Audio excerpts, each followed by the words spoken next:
right, enough Juve. How about some quick hits instead? Let's do it. Liverpool are out of the League Cup, losing 3-0 to Crystal Palace at home. Don, I suspect we're going to disagree here. Technically, that's 6 defeats and 7, but given the team Arne Slot put out there, I'm not sure it makes sense to speak of a Liverpool defeat. Oh, we could get our boxing gloves on here. This is all. I'm very reluctant to lean on a manager before I have a go at the players. This is the complete opposite.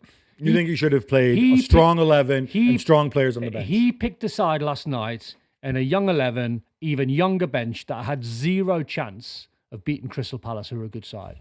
And the reason why I say that is because, for a number of reasons, I was a young player making my way into Liverpool's team, and I had probably 6 or 7, 8 first-team players wrapped around me, which made my job a lot easier, and it's easier for a younger player to stand out when you got good players. If you go to what Man City done, they brung Vardiol off the bench. They picked a strong 11, but they brung Vardiol, John Stones, Phil Foden. Newcastle last night brought Bruno Guimaraes, Joe Linton, Anthony Gordon off the bench. Spurs had a strong 11, brought players off the bench. Slot should have done that. He should have done exactly that because you let your young kids, and I'm not buying, we've got 3 games in a week. Everyone in the Champions League or Europa League football, Conference League football's got 3 games this week. Yes, but Everyone's got games. Okay, fine. But I only have 2 center backs. Right, but the team that you picked last night had no chance of winning. There's a way round of finding Maybe more I don't want to play players. in the League So Cup. Bosley is the most durable player at Liverpool. He would have played last night, got through it. Gakpo, durable. Florian Wirtz needs a game. He needs a performance. Play him. And then you wrap that with Chiesa. And so if I play Florian Wirtz surrounded by kids, then maybe he ends up having a stinker and then maybe his confidence goes down. But please don't give me the maybe gets injured one. Because No, that's not what I said. No, maybe I know, he plays, but doesn't get injured, but he has a stinker. All right, well, you haven't. And then his confidence goes down, and then I pay price for the weekend. But you can't say, like... I will know, because if he doesn't play, if I just have him train, he'll be ready for the weekend. Yeah, that's rubbish. You can't say you're better off being up in the stand than playing the game, trying to play well and get yourself fit and ready and in a good frame of mind going at the Villa game. You can't say sitting up in the stand is going to do you more good. You can. No, you can't. It's if rubbish. You don't know what you're working on it. Rubbish. Look, from my point of view, I blow up in his face. I completely understand why he did this. I think the League Cup is absolute nonsense and should be abolished. He's not going to keep his job based on the League Cup, he wins the League Cup. What did those young kids get out of last night? Nothing. Well, they didn't concede a goal for 40-odd minutes. Oh, come on, Gab. Right. It would have ruined their confidence. They should have played with first-team players or first-team players off the bench coming on to try and help them. It's not about winning the competition. They could still have lost against Crystal Palace. It's a way of going out, not before the game. You watch the team come in. You watch the bench come in. You're sitting there going, right, Palace are winning this game. And then when Virgil van Dijk gets a straight red and then he's out for the next 3 games. If what you got, crystal ball? You might not get a straight red. Liverpool win the game. Right. Through to the next round. Feel good going into the Villa game. This is perfect. You get knocked out. You don't have to play in this nonsense again. Max Dowman becomes the youngest starter in the history of Arsenal as they beat Brighton 2-0. Don, he played 70 minutes. He doesn't even turn 16 until New Year's Eve. I mean, they've had a couple. I mean, Wanyeri comes to mind, but... nobody this young. No, I know. But from what I've saw, this Max Dowman kid is just a phenomenon. I heard Mikel Arteta saying, like, I'd be blind if I didn't see the talent that he's got, so I've got to play him. I mean, can you imagine? I mean, can you honestly try and imagine being 15 and playing for a Premier League side and being outstanding and being like this good at 15? I'm curious. All right, so you played for Premier League sides at when 18, you were older. Yes. 18.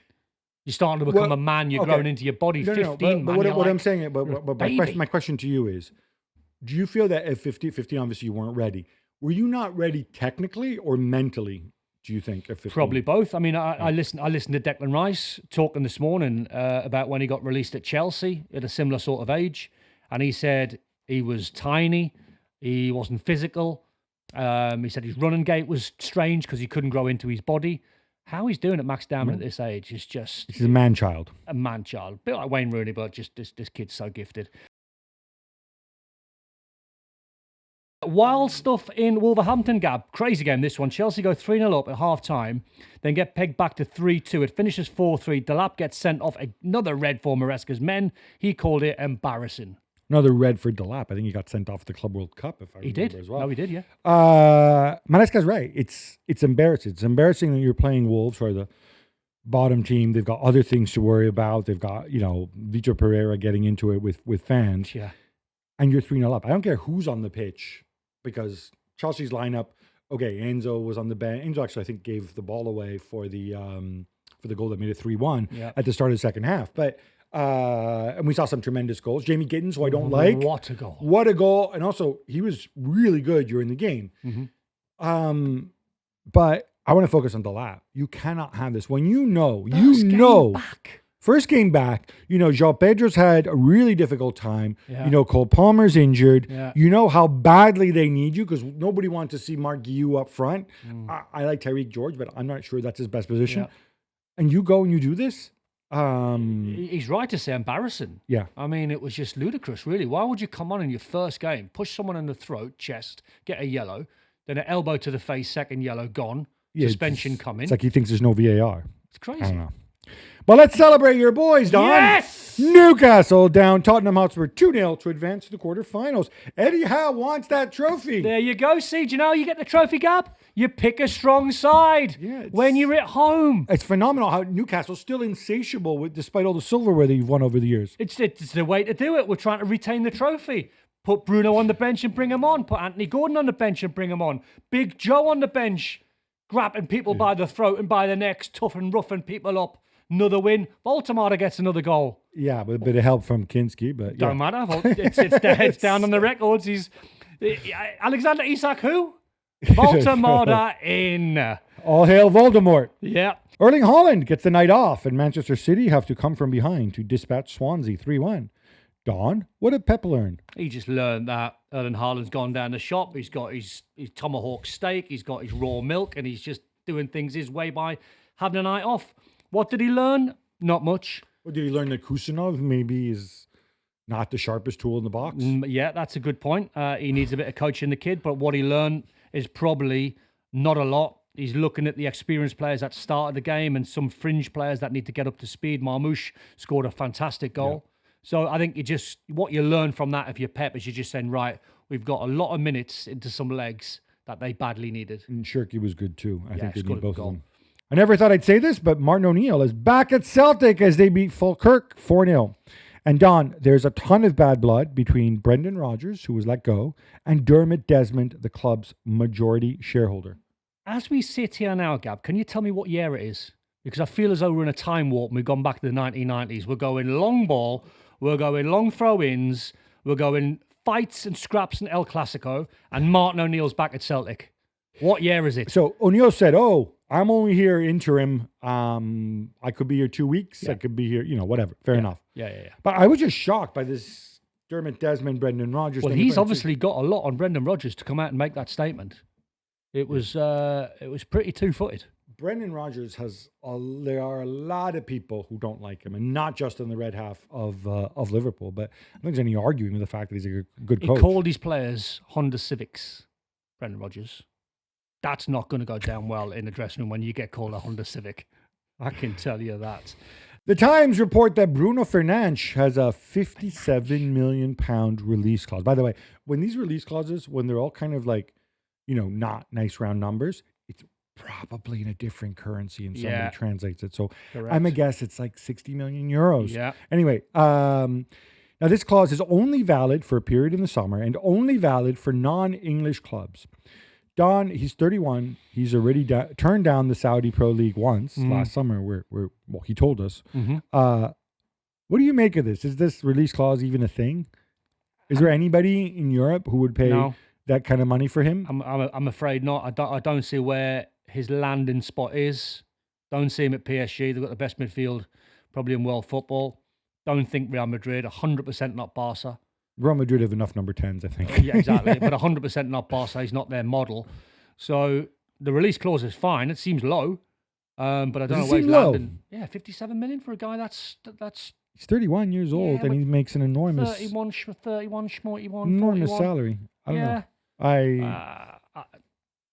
don't know. Europe, no. Saudi, maybe. But as he said, no in the summer, unless he wants to rethink it. I don't see at PSG, Real Madrid, Barca. Maybe Bayern. Could you see him in a Bayern shirt?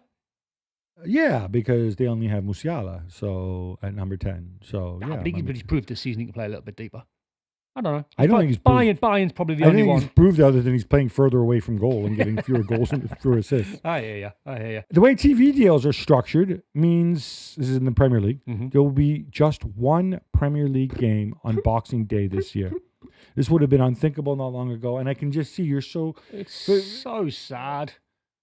Our whole tradition was built on the festive period, playing games, Boxing Day football for men and women who work extremely hard, their little bit of time off with the family to sit down in front of the TV or go to the games and watch the games.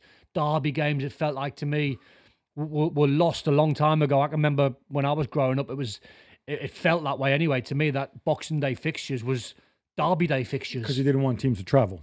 Yeah, which makes sense over a festive period with the lack of travel that would be available.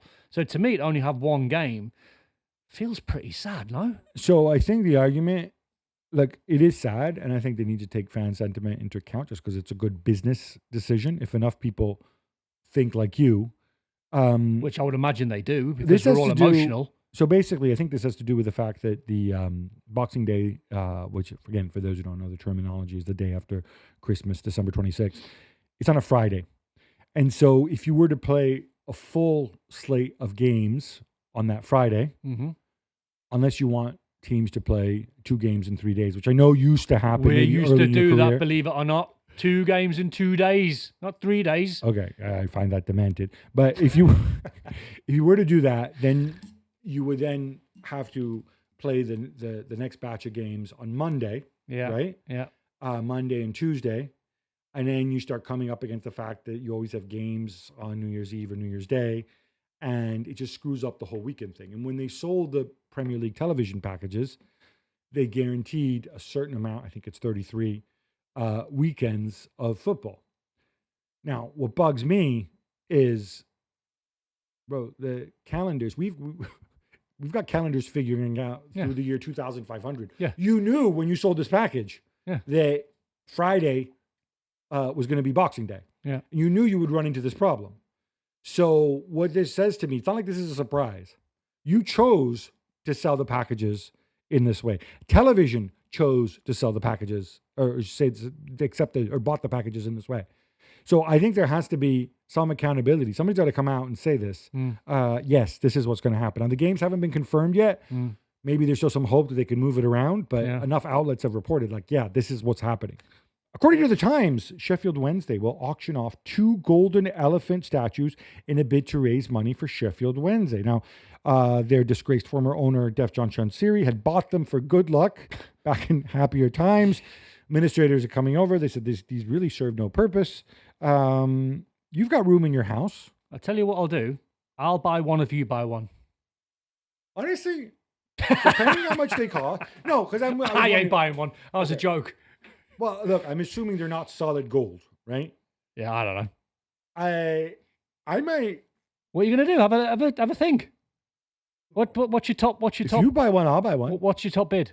I don't know. I'd go up to a couple £100. I mean, look, I don't know. A couple of hundred, cheap. You're not getting one for a couple of $100. I'm thinking $5,000. How do you know they're not? I'm not an ex-pro. I'm not as rich as you. How do we know these aren't just like crappy plastic things? Probably are with gold paint on them. Probably are. I find it. I tell you what was a nice sight though. It was a lovely sight of the Sheffield Wednesday fans the day after Chansiri had left the football club, and they spent about £250,000 in the club shop the day after, buying tickets and buying shirts. Because they know the money's not going to Chansiri, that it's going to the club. Which is brilliant to see. Yeah, well done, Chef. Well done, House fans. Yeah. Textor time. It's time. It's time. It's Textor time. Oh, it's amazing because he's got the court case in Brazil. He's lost control of Leon.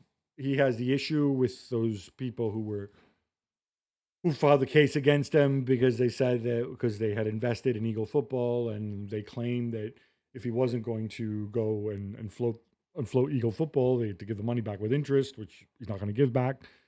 Not clear to me that he has the money because it's close to $100 million. But reportedly, an offer to buy Wolverhampton Wanderers, of course, are owned by Fosun, who the Chinese group. And it's a £400 million offer. That's the number, which seems like a crazy amount of money for Wolves. So remind me, where's he? He's left Palace. So remind me, where's he at and what's he doing? Well, So is he still? He's not still anything to do with Palace. Has he got any shares in them? No. He sold his shares in Palace. Sold all them, gone. Yeah. So he still has Molenbeek. Yeah. Although he tried to change the name. I think he successfully changed the name and fans got angry about that. Of course, he's got Botafogo. I think he still has shares in Lyon, although he doesn't control the club. Yeah, he's kind of all over the place. But what's funny about this is the offer is $200 million in cash, so 160 odd million pounds, plus 350 million in shares of Eagle Football Limited. Now, what is Eagle Football Limited actually worth? What's actually in it right now? Anyway, it seems to be irrelevant because Fosun have said, no, we're not looking to sell the whole club. We just want a minority investor, and it's not going to be Textor. And sometimes I wonder, like, are these things just to keep his name in the news? Are these things designed just to give me and Jules content so we can discuss them more on the show? Get him in. Yeah, stay away.